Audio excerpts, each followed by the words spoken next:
Senator Becker is not only a climate champion, he is my own representative in California State Senate. He has a great record on public service, climate leadership. Senator Becker's commitment to service crystallized early on when he traveled to war-torn Guatemala to work with refugees in the early 90s and later started a basic school for repatriated refugees in El Salvador. Senator Becker is the author of several bills focused on accelerating California's transition to 100% clean energy and net zero emissions, clean vehicles, and he's also authored important voter access and justice reforms.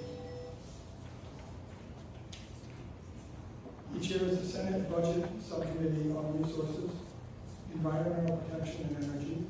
He's also a member of the Senate Budget and Fiscal Review Committee, Senate Energy, Utilities, and Community Communication Committee, the Senate Transportation Committee, and the Joint Legislative Budget Committee. He is a busy guy. And we're grateful that he was able to be with us today. Welcome, Senator Becker.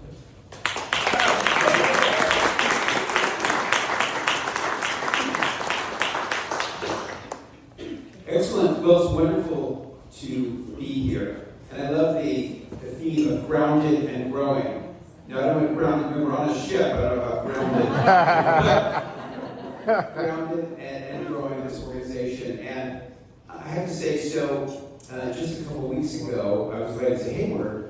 My friend Larry Williams, deacon at Glad Tidings Church, and he said, "Oh, you were doing so, you might want to come to this." I said, "Sure, okay, Larry, he's a good friend, I'll go." And I was so blown away. I met Reverend Dr. Ambrose Carroll there, and the event was just so extraordinary. This is exactly what we've been talking about for years, right? For a congregation, putting up solar, putting up charging infrastructure, taking control of its own energy, the climate reality.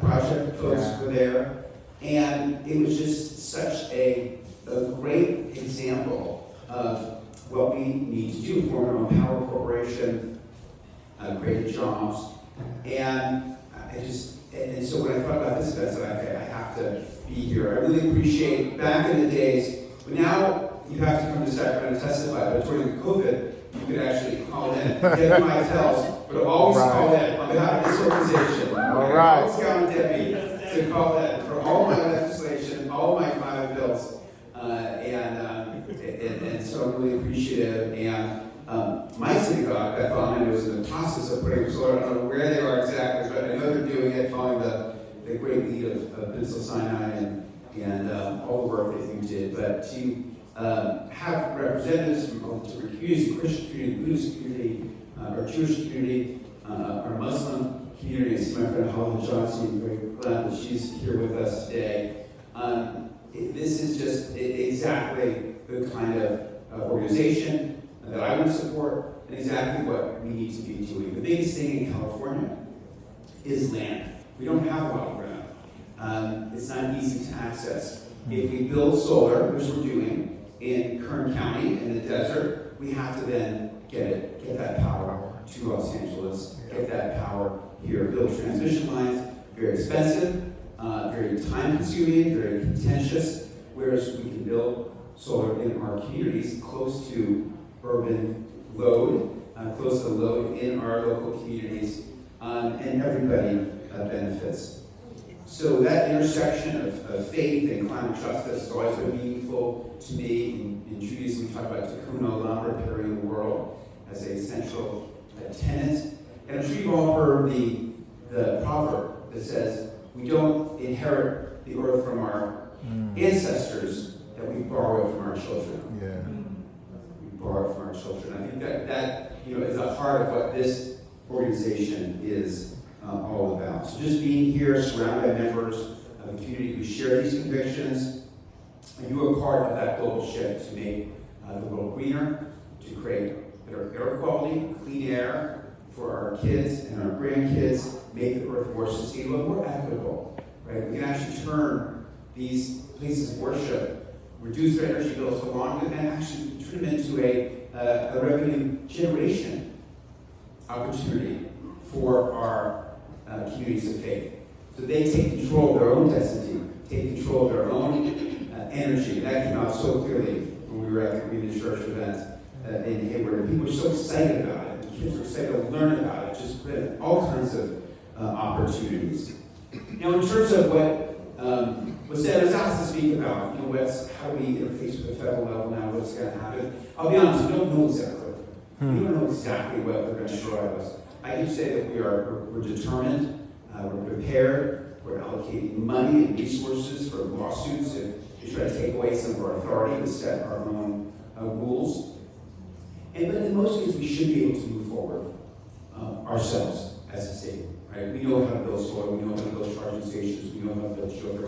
We can do this on our own, but it's going to take even more resolve for California and all your members. The thousands, someone was telling me just a number of congregations here in San Francisco. Who said, were you telling me that? I didn't know. There's 760 in California. There's 760. These are all facilities that we can work with, that we can put our solar power their communities.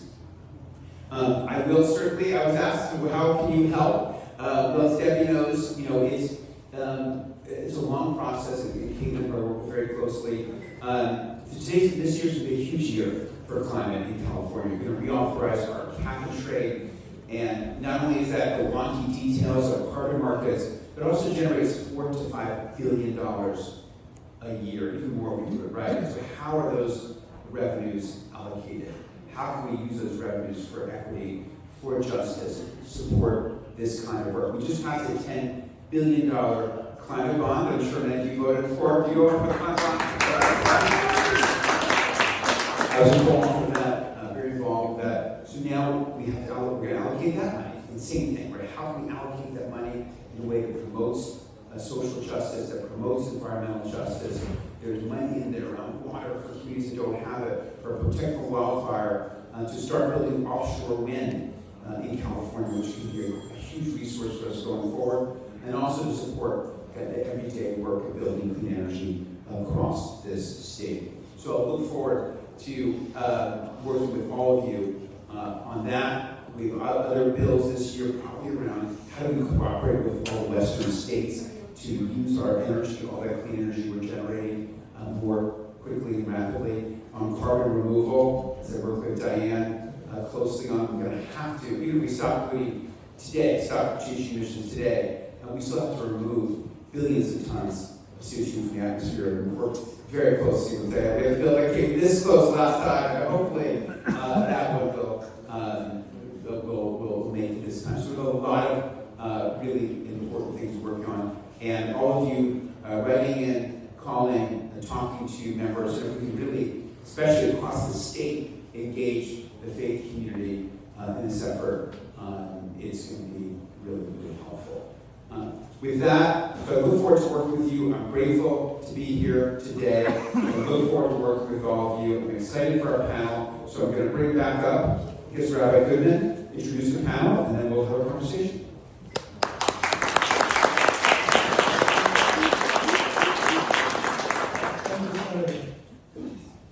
We know that we'll be able to visit you and all your enthusiasm. And the chief of staff, is he really into environmental stuff too? I have a great team. Oh, I should mention Isabel here. Isabel from our district office, who also works with faith communities and climate. But I have a new chief, Gilbert Martinez. He's very supportive. I have a great team. I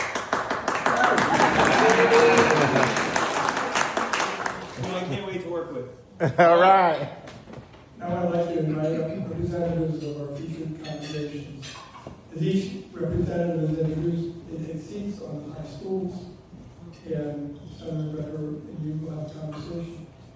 Jackie Bedejo of Watts Willowbrook Church of Christ Compton.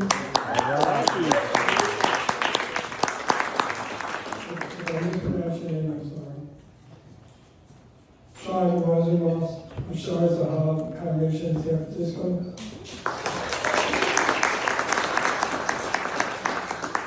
Reverend Payne, Dr. Young. Of the Berkeley Congregation, Mission Home.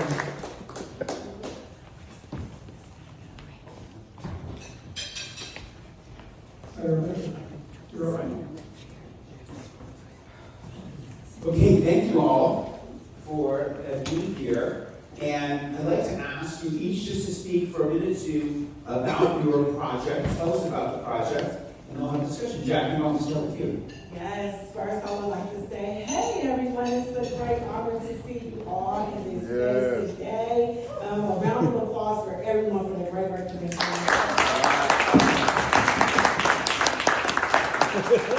Yes, so my name is, again, Jacqueline Badejo, and I represent Willowbrook Church of Christ. I was born and raised in initially CIPL. Yes. All right. We've been working with them since about 2014. We also have an environmental group called Watts Clean Air and Energy Committee. Nice. And so we worked a lot with Alice, and now we're blessed with Becker. That's right. And I'm just so happy because the work that we have been doing has been building resiliency in communities who have, you know, the studies that say 11.9 years after life expectancy due to a lack of trees, and we can then further translate that to climate change, right? And all of the negative impacts. And so for Watts Willowbrook Church of Christ, we recently, the last time I was actually in this room, we were awarded a grant for the church to become a resiliency center and receive solar as well, working, and we partnered with ReLaunch, Andreas Corrales.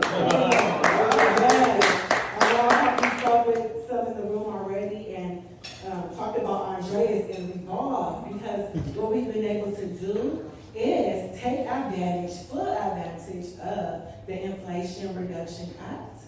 You know, in communities, you can qualify up to 70% of the cost of the project, you know, depending on the economic status, and you can add that towards the leasing of the project or towards your ministry. It's like when else has this happened, right? You know, you're investing in the community and clean energy, and you get to receive that funding back. And so, from Win. yes, win. And our win has led us to the White House. We were invited to come to the White House and speak. Myself, Becker, and Andreas, and Reverend Dr. Carroll was in the house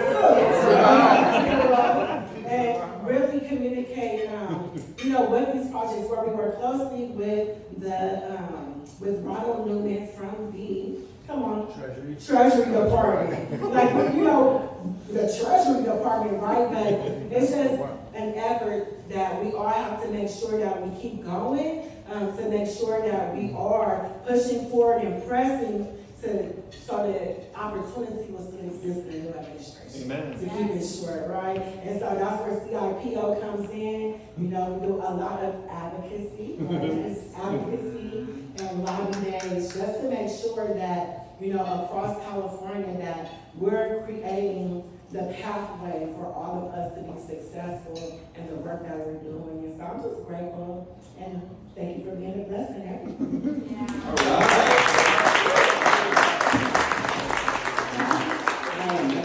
And that reminds me, in California, we have our state treasurer, Fiona Ma, from San Francisco, and I'm sure you're working with her as well. We should make sure, especially as we need to turn not from the federal government more towards the states, that we have you working with her on loan opportunities as well. Go ahead. Thank you. Man, that was amazing. I'm kind of speechless.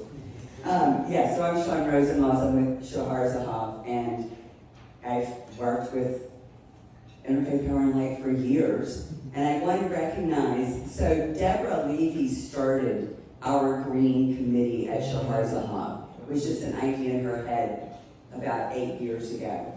Yeah. So you know, and very often it just takes one person, right? We know that it just takes one person, the Reverend Sally Bingham, to roll it out, to start rolling it out. It was interesting getting work done over the pandemic. We've done a lot of work. We've installed solar on the roof, which we would not have been able to do, honestly, without Interfaith Power and Light. Because someone, you know, you send a frantic email at 9 o'clock, like, we don't understand financing. Well, they do. right? And they helped us secure city incentive money in order to get our solar panels up. So they're great. You know, we're not completely breaking even, but we are paying them off, and we'll have them paid off within 7 years. And so that's really great. Our energy, let me just say for the wonks. Okay, so we were using 21,000 kilowatt hours a year of electricity, and now we use about 500 kilowatt hours. Wow.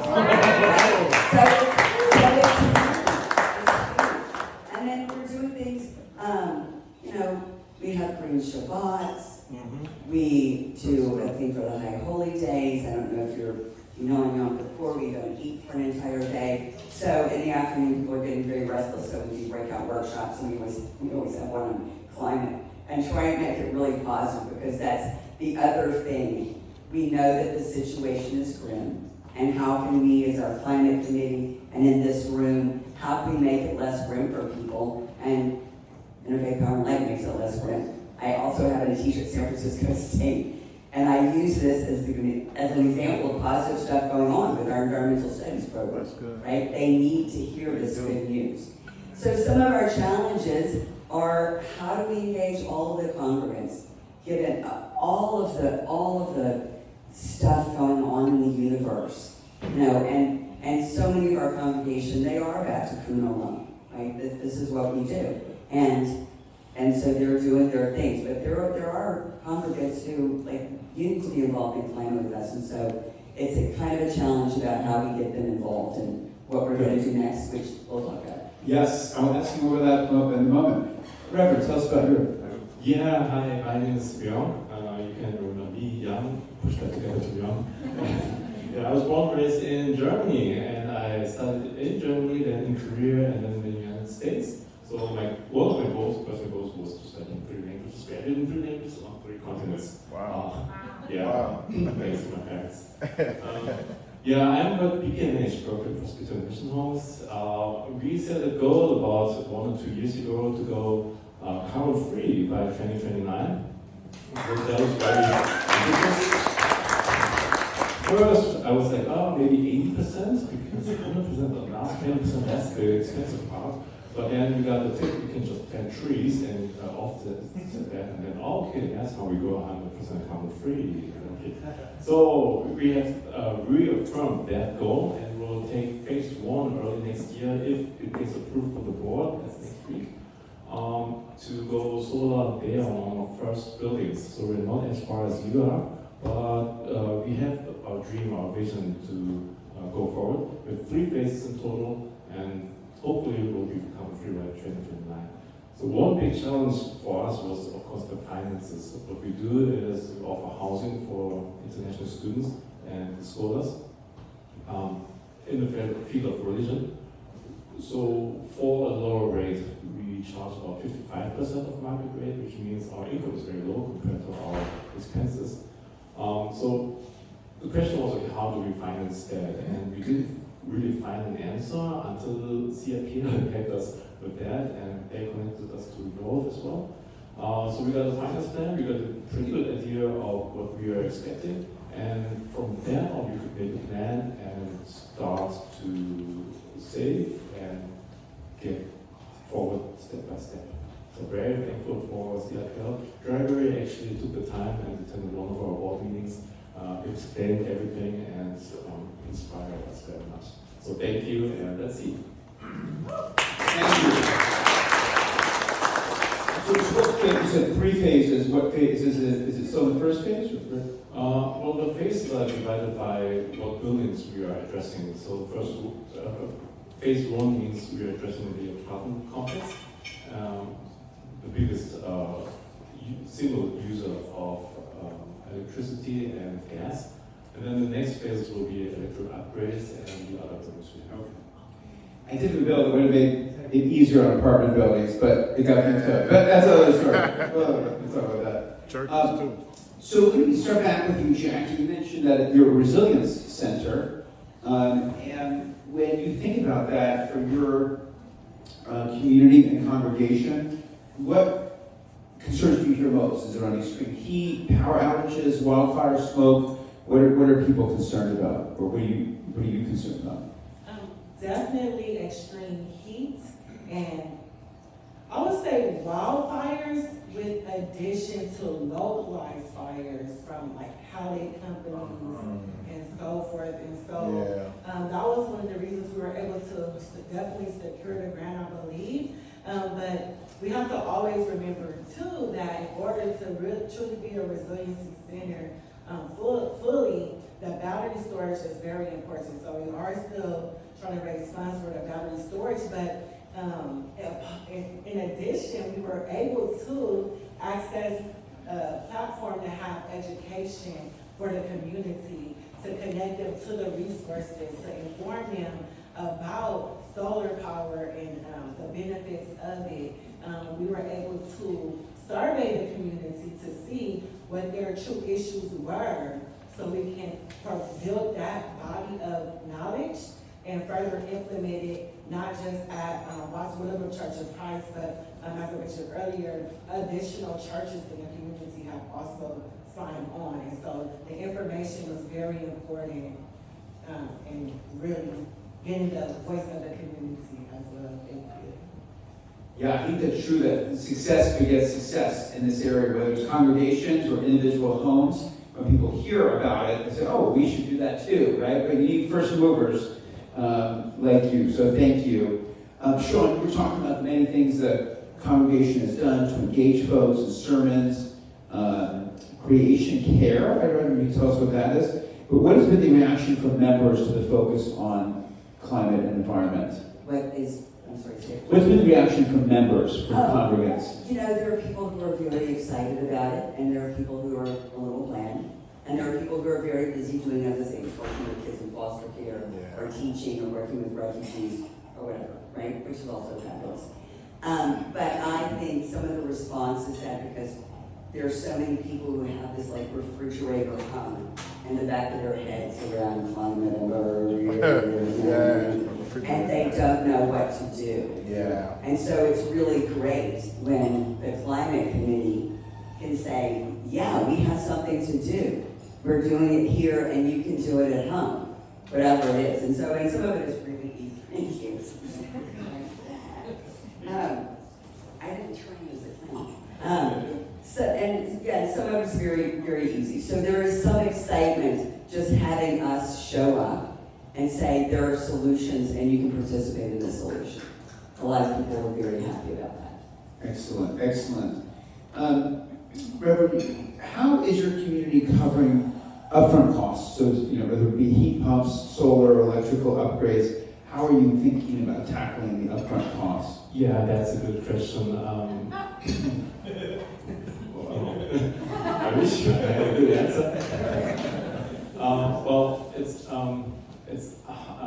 So one thing we have to do is we have to take a loan, and that is something that many are not comfortable with. Right. But then we are already indebted to PG&E. We are paying $25,000 a year, so $500,000 over the next 20 years, and that's if they don't raise energy prices. So we will have to pay that. And then the question is, okay, instead of paying $500,000 to PG&E, can we use that money in the next 20 years in a better way? So that's hopefully something that changes our thoughts and opens up for. That is a good way to think about it. It's true. Reframing it in that way, it's a great, great point. I'd like to open it up. I'll have a few questions. I want to open it up to questions from folks here first and see who's got a question or thought. Don't be shy. I know it's not a shy group. Sure. So, doing all your work, have you found other congregations reaching out to you to see, like, hey, what are you guys doing over there? Has there been any other conversations with congregations? The question is, once you get started and with the work we're hearing about, do you have other folks reaching out to you to learn about it? We haven't so much directly. It goes through, right? I mean, we're the model, and so many other congregations are models.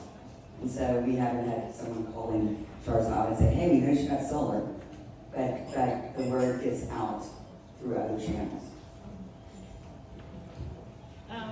Yes, so we do have a few congregations who are also getting solar.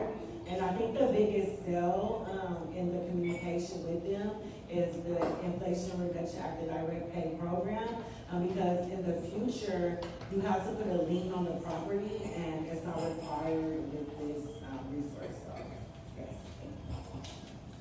Yeah, Inflation Reduction was one of the big pieces was around direct pay. And again, in California, we haven't always made it as easy as we could to have to make congregations take advantage of that.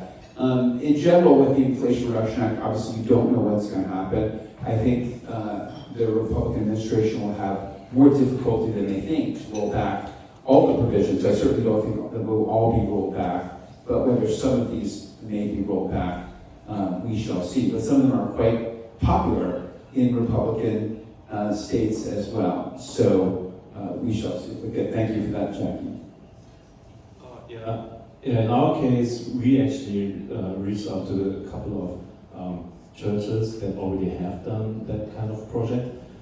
Thankfully, some of our board members are members of churches that have gone solar. So we learned a lot from that, and CIP has been a great help for us. Yeah, good point. Margaret.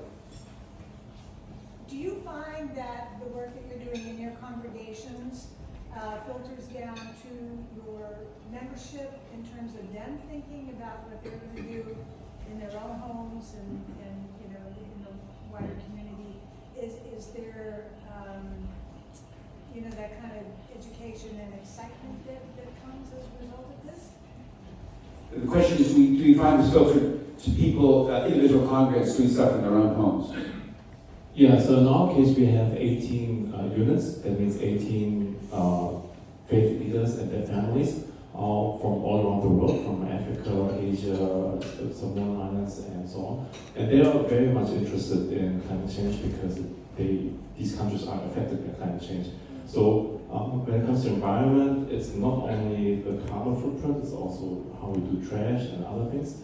So, and because we live together, we have to deal with all that, and we learn that as a community, as families. We take that with us, and hopefully when they return to their own countries and their communities, they take all this with them and can educate their own communities there. Yeah, great. I talked about it a little bit, but yes, they do take this home, and particularly things that are zero waste. And we do a lot of zero waste work in our congregation, and again, it's something that someone can look at and go, oh, yes, I can do that. No, but obviously we would want everything that we're doing operationally to be kind of passed down. I mean, you know, we want this army of people doing this work. And what better way to get the word out than going to a lot of congregations of, you know, people who are faith-based and believe, yes, we need to take care of this planet. Yes. For us, again, really listening to the community's voice and connecting with the education, it was tremendously beneficial because not only did the congregants, but other legacy leaders that also have now joined in on environmental efforts. I think we have a new member for CIPL, and so it's just building that effort and growing. And because we're utilizing the engagement, the educational interactive engagements, we're able to really reach mass. And so we had resiliency workshops, and at the workshops led by Becker, Sha'ar, and we had Andreas there. See, ReLaunch, they work specifically with nonprofits, right? And so we also had a local partner for a home solar installation as well. And so that was very beneficial, making sure that all the stakeholders had the information they needed in an interactive way with the support right there. It was very helpful, especially when you're highlighting a church that has done it and you have the story, because we also did a video, and someone in the video said, and previously, people, they didn't trust a lot of solar companies because a lot of things have happened that wasn't very favorable or positive, but now we're able to bring a new light to it. So I'm happy to be a part of it. Yeah, that's really important, and they know who they can trust. Thank you. We got one question in the back. This is for you, Senator. What sort of advocacy besides CIPL really resonates with Sacramento? Well, really, it's, there's people who are going to support climate legislation. You kind of know that. They'll support, pretty much what comes down to it. There's people that will, probably not be supportive. And then there's a whole vast middle of people who really look at the, on an issue-by-issue basis, and there's a really just battle, sort of for their votes. And so that's where really having membership as churches and synagogues and mosques, temples do across the state is really helpful, because they can reach out to folks in the Central Valley who might be borderline on some of these, folks in the Inland Empire who might be borderline on some of these climate votes. And there are some folks here, even in the Bay Area, that we do need to continue to reach out to. So that kind of direct advocacy with members probably is the biggest thing. And then also just remember, sharing feedback from what you are doing in your communities, so you can hear the positive stories, the benefits of if you get tax credits, or you say direct pay, so you don't have to go to tax credits, to benefit the projects you're doing. To hear those positive stories is really helpful as well. Thank you for asking. Thank you all. We're going to wrap it up.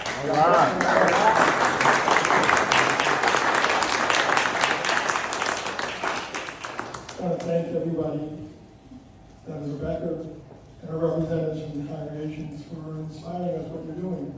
And we'll call on you as you call on us.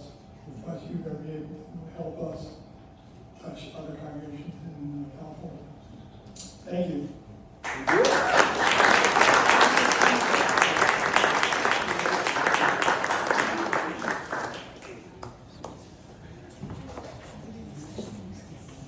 Special thanks to Senator Becker for spending the afternoon with us. And we look forward to seeing her locally. Isabel, locally in the office, as well as in Sacramento.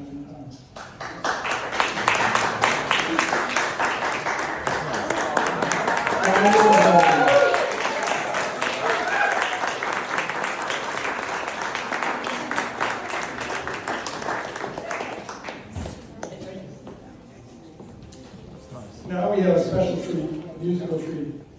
Clara's going to come up. She's been the one who's been using entertaining us with music. She's going to come up and lead a song.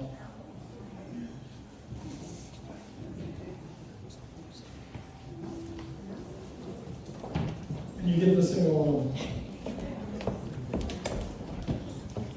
Hi everyone, my name is Claire Sha'ar.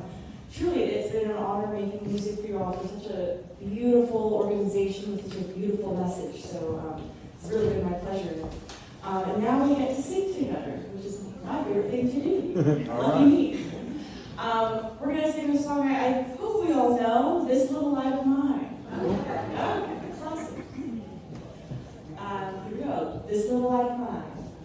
This little light of mine, I'm gonna let it shine. This little light of mine.